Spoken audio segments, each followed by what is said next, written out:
Hello everyone and welcome to the Spring 2020 offering of the Introduction to Deep Learning course. I'm your TA Soumya and today I'm going to give you a brief overview of the significance of this course and its learning objectives. I will also talk about some of the course logistics that you should be familiar with. So let's get started.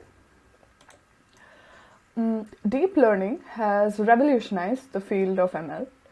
With the advancements in computing power and the exponential growth of available data in recent years, neural networks have gained great popularity and have quickly established the state of the art in a variety of research areas, be it pattern recognition, prediction, or analysis. And in the next few slides, we will illustrate examples of such breakthroughs that have been made by neural networks. Here we see the task of speech recognition. Speech recognition was initially considered a very difficult task. People have been working on this problem since the 50s, and as recently as 2015, the performance of these systems couldn't compare to human performance. Then, in 2016, Microsoft reported that they actually managed to beat human transcriptionists in this task using deep networks. So, thanks to deep learning, the technology has now improved a lot and has become much better since then. Another challenging problem was language translation, which has been an active area of research for decades. Before the advent of neural networks, machine translation involved complex pipelines and a lot of manual feature engineering. Then in 2015, neural network translation systems dramatically improved this performance, and now with the use of neural networks for this task, actual translations can be obtained for more than 100 different languages, as you can see with popular services like Google Translate. Neural networks are also extremely effective in tasks related to computer vision. This includes problems like image segmentation, classification, and recognition. In this picture, you can see that the network is able to detect not just different components of the picture, which in great detail, such as buildings or people, or their bags or even their bicycles, but is also able to accurately label them. And all of this is done with the help of convolutional neural networks, which we will study in much more detail later in this course. The image here has been taken from a website called SiteHound. Their company is involved in building deep networks for computer vision tasks. I highly recommend that you check out their page to know of interesting applications that neural networks can be used for in the industry. And here you can see that their network could not only identify the cars in the image and their location, but also classify them according to their type and make. Another common area for employing neural networks is games. Games like chess and AlphaGo typically require the player to consider thousands of possible moves and pick the most optimal one. And for a very long time, games were considered the quintessential AI challenge. But it was assumed that a machine could never beat a human at a game like Go. But now neural network systems are the undisputed champions in this. Here the graphs that you can see on the slide compare the performance of the network AlphaZero with the world champion programs in chess, shogi, and Go. And as you can see from the graphs, AlphaZero performs consistently well, and in just a few thousand steps, programs like these can learn to beat human champions who have been practicing the game for a lifetime. Now we come to the domain of image captioning by neural networks, which is another major breakthrough. If you notice the captions of the images in the slide, you will see that the network is able to generate captions of great detail. They are not vague or short, but actually describe the image pretty well. And such models can in turn now be used for applications like virtual assistants or maybe even image indexing and so on.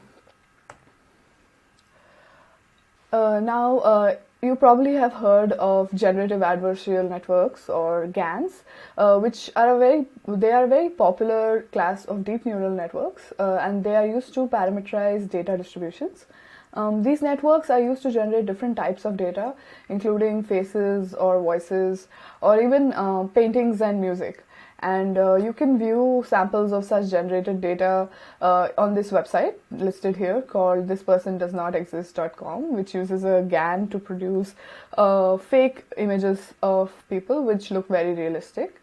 And this is a very interesting and hot topic in deep learning right now, and we will explore it much more in later in this course. So as you can see, neural networks are used in a whole range of domains, ranging from astronomy to healthcare to even stock market prediction. Many of the services that you use today, like Google Search or Facebook or Netflix, will use neural networks for some tasks, such as face recognition or content recommendation, etc. So it's a very relevant and popular subject right now. So people with a good understanding of deep neural networks are definitely in high demand in the job market today. Completing this course successfully will not only help you procure internships or job offers, but more importantly, it will help you excel in them. And since many roles today demand some knowledge of deep neural networks, this course can prove to be very useful in terms of your employability. Now we come to the course objectives. Through this course, you will be able to understand and build neural networks. You will become familiar with some of the common terminology and jargon used when discussing deep learning architectures. And finally, you will be able to design and implement neural network architectures from scratch by yourself. But you should remember that you will not become an expert just by doing this one course. It is an introductory course. This course is just to help you get started so that you have a good footing in terms of your knowledge of deep learning architectures, be it for academia or research or industry. The course will aim to maintain a balance between concepts as well as practical implementation. The concepts will include a brief historical perspective on neural networks, types of neural networks, how learning occurs in neural networks, and so on. It will also help you understand some of the issues that you may face with these networks and how to solve them. The practical portion of the course will help you become familiar with the process of training and debugging these networks. It will also make you more comfortable with implementing various state-of-the-art network architectures. As I said before, the aim is to give you a well-rounded approach and to set you up for your further research work or industrial work in this area.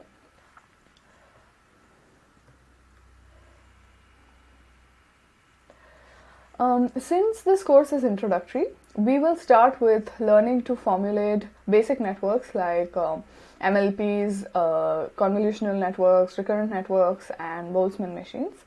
And then we will progress to cover certain advanced formalisms like GANs and VAEs. We will also touch upon all the major topics where deep learning has proven to be effective, such as computer vision, text processing, machine translation, and reinforcement learning. You may have to implement most, if not all, of these architectures as a part of your assignments. And for the rest of the architectures, you are free to explore them either as a part of your course project or independently.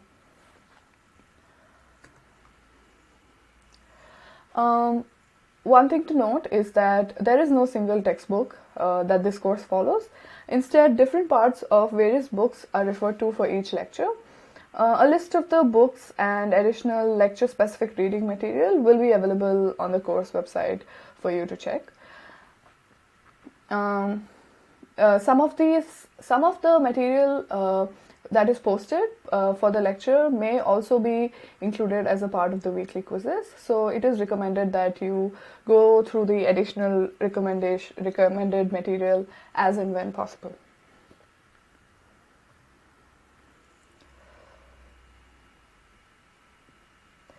The instructor for this course is Professor Bhiksha Raj, and you can find his contact information on the slide. The course has about 17 TAs at present, and their email IDs and office hours will be posted shortly on the course website. We have TAs in Pittsburgh, Kigali, and Silicon Valley campus. And if you are stuck or require any assistance regarding the course, approach your local TA first during his or her office hours, or otherwise post your query on Piazza.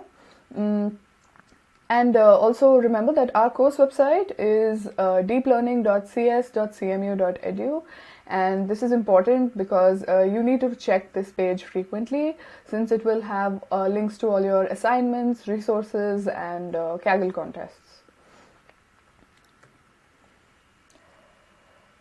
Okay, so now we will have in-class and online sections for this course in Pittsburgh, and the sections in Kigali and Silicon Valley will be online. The lectures will be streamed live, and the link for the live stream will be posted on Piazza.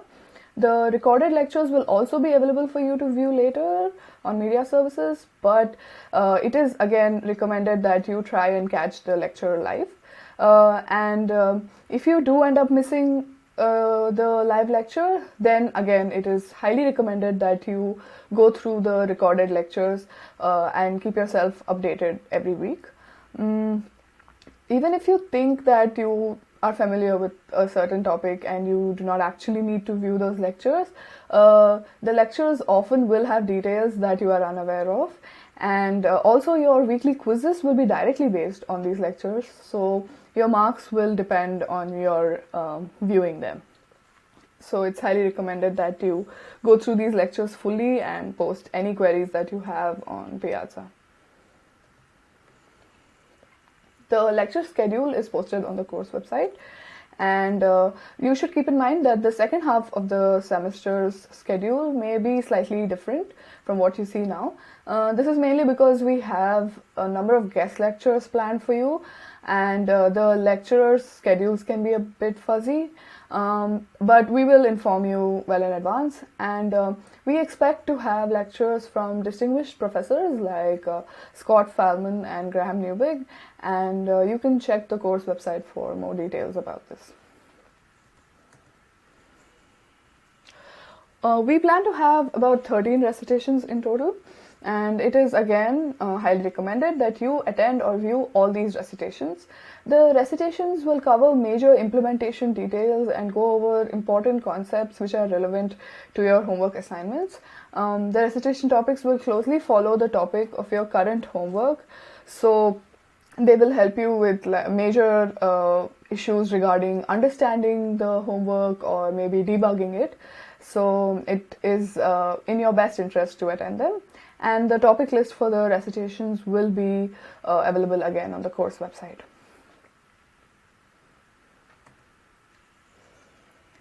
The recitations will be scheduled every Friday, and they are a great platform again to get any of your doubts clarified or to have some sort of discussion regarding any of the topics that week with your peers and your TAs, which is why, again, to reiterate, please do attend these recitations. Your performance in this course is evaluated on 3 main criteria: weekly quizzes, homeworks, and team project, which the team project again is going to be optional for students enrolled in 485, but mandatory for those in 785. So the first component is the weekly quizzes, which will be released every Friday night, and the option to and they will be closed on Sunday night. So you will effectively have 48 hours per quiz, and the quiz is typically related to topics covered in that week. The quiz will have 10 multiple choice questions and is scored out of 10. So each multiple choice question basically accounts for 1 mark. and you will have 3 attempts per quiz, and the best score among those 3 will be taken. And there will be 14 quizzes in all, but the 12 best scores will be considered among them, which means your worst 2 scores will be dropped, which means you basically have the option of not attempting at most 2 quizzes.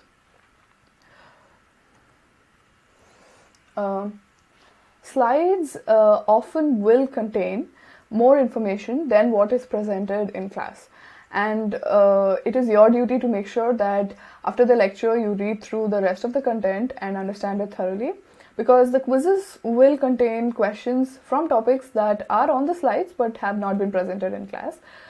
This is actually done to ensure that you are properly going through these slides, and the quizzes may also contain topics that have not been included in the slides but were presented in class. So this way it becomes important that you study both the lecture and the slides thoroughly for your weekly quiz. You will have 4 homeworks in total, in addition to an early homework that I think has already been released on Autolab. This early homework is just to get you acclimatized with the preparatory material of the course, and it has a very low weightage. It is worth just 1% of your total grade, but still it is really crucial that you attempt this homework because it will help you perform well in your later homeworks. Homeworks 1 to 4 will have 2 parts each. The first part will consist of an auto-graded problem with a deterministic solution. So it will include a mandatory part and probably a bonus part, and you will be required to upload the solution on Autolab. The second part of the homework is an open problem which is posted on Kaggle, where you will compete with your fellow classmates on the Kaggle leaderboard. The part 1s of your homeworks will evaluate your ability to code neural networks on your own from scratch. So if you complete the mandatory and bonus parts of all these homeworks, you will have all the components necessary to construct a little neural network toolkit of your own by the end, which is really exciting. And since these homeworks will be evaluated with an auto-grader, it is important that your code is compliant with specific versions of the required packages, and this can often lead to some tiresome bugs. So to avoid that, carefully read the instructions on the handout, and if you still have any doubts, feel free to post on Piazza. The second part of your homeworks will test your ability to solve complex problems on real-world data sets. So it will help you understand how to handle data processing, training, and hyperparameter tuning when working with these neural networks. It is highly essential that you have this practice, and it will help you a lot later when you're using this knowledge in research or in the industry. And the cutoffs for your grades in the Kaggle competition are typically posted a week before the submission deadline. And as you can see here, A plus is worth 105 points, A 100 points, B 80, and so on. And if you score more than the cutoff, your marks will be interpolated accordingly based on the distribution of the scores of the class for that assignment. The Kaggle competition, again, will have a deadline that may often be different from your deadline for Autolab. Make sure that you check these properly on the course website and again on Autolab. The Kaggle competition additionally will have 2 deadlines, so it will have an early submission deadline and a final deadline. It is important that you submit your initial results before the early submission deadline to avoid losing 10% of your total score. And the final deadline will be the actual deadline for the assignment, before which you must submit your code to be eligible for full marks. And finally, there will be a drop dead deadline as well, before which you must submit to be eligible for any marks at all, since that is the day that we will release the solutions for the assignment. And regarding slack days, you will have 7 slack days in total for all 4 of your homeworks. You will not have any slack days for homework 0. And you can distribute these 7 Slack days as you like between the 4 homeworks. But remember that you will become ineligible for the A+ grade on that particular assignment if you're using your Slack days for Kaggle. So once you finish all your Slack days, all 7 of them, all subsequent submissions will have a 10% penalty. And this will be until, of course, the drop dead deadline, after which you will not receive any marks. Another thing to note is that the Kaggle leaderboards will stop showing updates after the submission deadline, but by that I mean the final submission deadline. But there will be a private leaderboard where you can submit until the drop dead deadline. So I know this is a lot to take in at once. So all of these policies are again going to be listed in the course website. So please have a look. If you are enrolled in 11785, a course project is going to be mandatory. And the ideal team size for the project is 4, and we encourage you to start looking for teammates early. The project will help you in many ways. It is, I think, one of the most important and interesting parts of this course, because it will help you learn beyond the content of the lecture and assignments. You can choose to implement or evaluate ideas from recent papers, or even propose new models or new algorithms or techniques with a more researchy flavor, which might even lead to a publication. So it's a great chance to explore the field with a lot of guidance from your mentors. We will post more details about the project topics and send out a form for teammate preferences soon. The project teams, again, will have to be formed by mid-February. So each team must submit a project proposal, a midway report, and a final report, along with a project poster during the course of this semester. The deadlines for all of them will be posted soon. And there will be a poster presentation for your project towards the end, where you will be evaluated by your peers and instructors. And each team is also going to be assigned a mentor from among the TAs, and that mentor will help you through the project throughout the semester. He will guide, assist, and monitor your team. So you should reach out to him or her whenever you have any queries.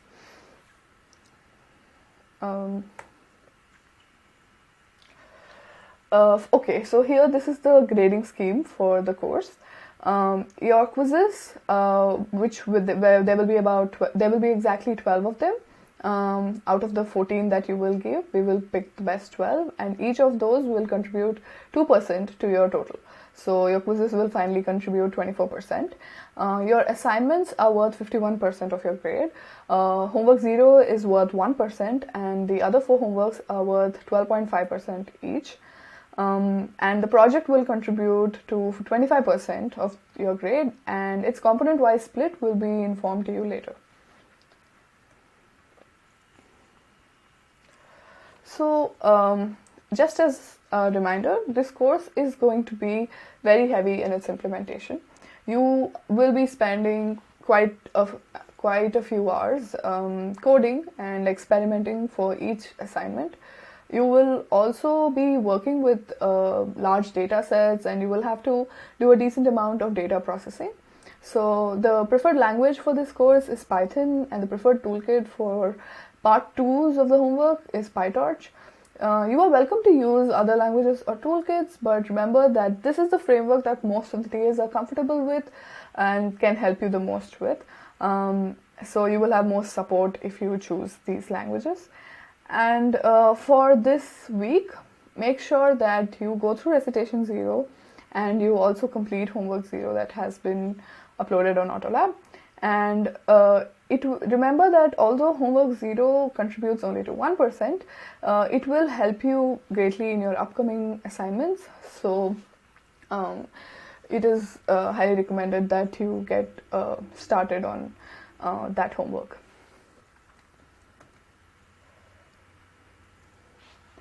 A lot of your major announcements will be made on Piazza, It is also a great platform for you to discuss with your peers and instructors and clarify any doubts you may have. So I strongly advise you to check Piazza regularly for updates or for additional reading material after the lecture and so on. In this course, we will we recommend using Amazon Web Services or AWS for your computing requirements, and every student will get an initial coupon for $50 and can get additional coupons up to $150 for all their assignments and projects. And based on the previous iterations of the course, these credits should be more than sufficient for all your assignments and the course project. But it is important that you do not waste these credits and you use them carefully, especially in the beginning, because your course project and your last few assignments might require much more credits than your assignments in the beginning. Recitation 0 includes a tutorial on AWS and the best practices to follow while using it, so make sure you check that out.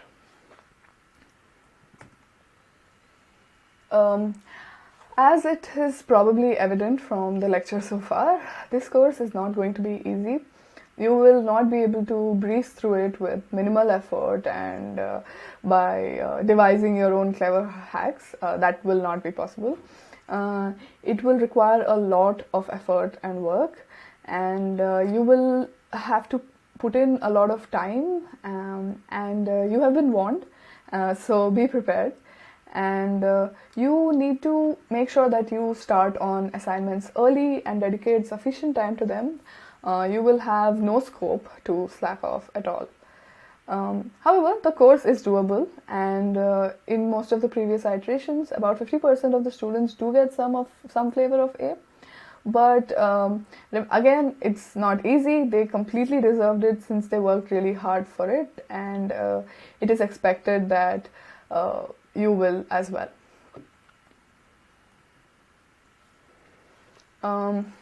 Although the course is a lot of hard work, completing this course will be deeply satisfying. I can assure you of that. The quizzes and homeworks will ensure that you master both the theoretical and practical aspects of deep learning. And the aim here is basically that acing this course should prepare you for any deep learning job in the industry and also give you a flavor of research in deep learning. To reiterate, please go through Recitation 0 and complete Homework 0. It has already been released. Homework 1 Part 1 will be out in a couple of days. It is going to be much heavier and it has a lot of components. But again, it will help you a lot for the future homeworks. So it is important that you spend enough time and get it done properly. Do not hesitate to post on Piazza if you have any queries regarding your homeworks. That is the quickest way to reach your instructors and TAs, and you will get a response from either your TAs or sometimes even your fellow classmates, and the discussion is often quite useful for learning about maybe topics or even about debugging certain common bugs in your homeworks. So this brings us to the end of the lecture. Again, post on Piazza if you have any questions about this, any of the logistics or the homeworks, and good luck. Thank you.